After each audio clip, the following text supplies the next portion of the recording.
আগামীকাল রাধাষ্টমী। জেনে নিন শ্রীরাধার জন্মকাহিনী। কেন পালন করা হয় রাধাষ্টমী? ভগবান শ্রীকৃষ্ণের জন্মাষ্টমী পালনের কয়েকদিন পরই পালিত হয় শ্রীরাধিকার জন্মতিথি।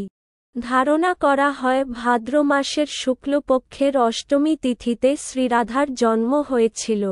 সনাতন ধর্মানুসারীরা এই দিনটিকে রাধাষ্টমী হিসেবে পালন করেন। কথিত আছে, একসময় সূর্যদেব পৃথিবী ভ্রমণ করতে আসেন। সেই সময় পৃথিবীর রূপে মুগ্ধ হয়ে তিনি মন্দর পর্বতের গুহায় গভীর তপস্যায় মগ্ন হন। সূর্যদেব দিনের পর দিন তপস্যায় রত থাকায় পৃথিবী অন্ধকারাচ্ছন্ন হয়ে পড়ে। স্বর্গের দেবতারা তখন সৃষ্টি রক্ষার জন্য শ্রীহরির শরণাপন্ন হন। তখন স্বর্গের দেবতারা ভীত হয়ে শ্রীহরির কাছে সাহায্যের জন্য যান। শ্রীহরি সূর্যের সামনে উপস্থিত হলে সূর্যদেব খুব আনন্দিত হন। সূর্যদেব বলেন, আপনার দর্শন পেয়ে আমার তপস্যা সার্থক হল।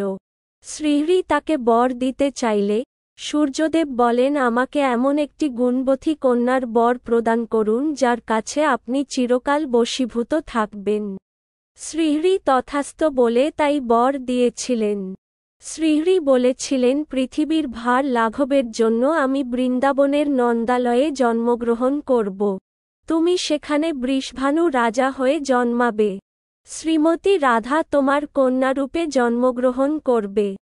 এই ত্রিলোকে আমি একমাত্র শ্রী রাধিকারই বশীভূত থাকব। রাধা ও আমার মধ্যে কোনো প্রভেদ থাকবে না। আমি সবাইকে আকর্ষণ করি, কিন্তু একমাত্র রাধিকাই আমাকে আকর্ষণ করবে। এরপর শ্রীহরি নন্দালয়ে জন্মগ্রহণ করেন। সূর্যদেব বৈশ্যকুলে জন্মগ্রহণ করে বৃষভানু রাজা হলেন এবং গোপকন্যা কীর্তিদার সঙ্গে তার বিবাহ হল। তারপর যথাকালে ভাদ্রমাসের শুক্লপক্ষে অষ্টমী তিথিতে ধরিত্রীকে পবিত্র করে কীর্তিদার গর্ভে শ্রীমতী রাধারানী জন্মগ্রহণ করেন। এই রাধারানীর আবির্ভাব তিথি রাধাষ্টমী নামে পরিচিত। অন্য এক বর্ণনা থেকে জানা যায়, সেকালে যমুনা নদী বর্ষানার রাভেল স্থানটির পাশ দিয়ে বয়ে যেত।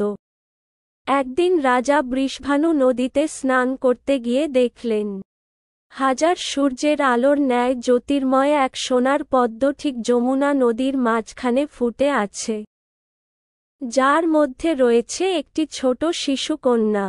তারপর ভগবান ব্রহ্মা এসে বিস্মিত রাজাকে জানালেন যে রাজা বৃষভানু ও তার পত্নী কীর্তিদা পূর্বজন্মে ভগবান বিষ্ণুর পত্নীকে কন্যারূপে লাভ করার জন্য কঠোর তপস্যা করেছিলেন। তার ফলস্বরূপই এই জন্মে রাজা স্বয়ং ভগবান বিষ্ণুর পত্নীকে কন্যারূপে পেয়েছেন। এরপর রাজা বৃষভানু সেই শিশুকন্যাকে নিয়ে এসে তার পত্নী কীর্তিদার হাতে তুলে দিলেন। কিন্তু তারা দেখলেন শিশুটি কিছুতেই চোখ খুলছে না। তারা ভাবলেন শিশুটি বোধহয় অন্ধ। তখন নারদমুনি রাজা বৃষভানুর কাছে এসে রাজাকে শিশুটির জন্মের জন্য আনন্দের উৎসব করতে বললেন। নারদমুনির কথা অনুযায়ী রাজা বৃষভানু উৎসবের আয়োজন করলেন।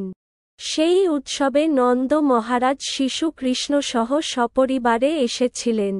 ওই অনুষ্ঠানে শিশু কৃষ্ণ যখন হামাগুড়ি দিয়ে শিশু রাধারানীর দিকে এগিয়ে এলেন, সেই মুহূর্তে রাধারানী চোখ খুলে প্রথমে দেখলেন ভগবান শ্রীকৃষ্ণকে। বৃন্দাবনের নিকটবর্তী বর্ষানা এলাকার অন্তর্গত পবিত্র রাভেল নামক জায়গায় রাধারানী আবির্ভূত হয়েছিলেন। রাধাষ্টমী ব্রত পালন প্রসঙ্গে ভগবত ও পুরাণে বলা হয়েছে, যে ব্যক্তি একবারের জন্য এই ব্রত পালন করেন তার কোটি জন্মের রুক্ষ হত্যার মতো মহাপাপ বিনষ্ট হয়। শত শত একাদশী ব্রত পালনে যে ফল লাভ হয়, রাধাষ্টমী ব্রত পালন করলে তার শতাধিক ফল লাভ হয়ে থাকে। পুরাকালে লীলাবতী নামে এক পতিতা বাস করত।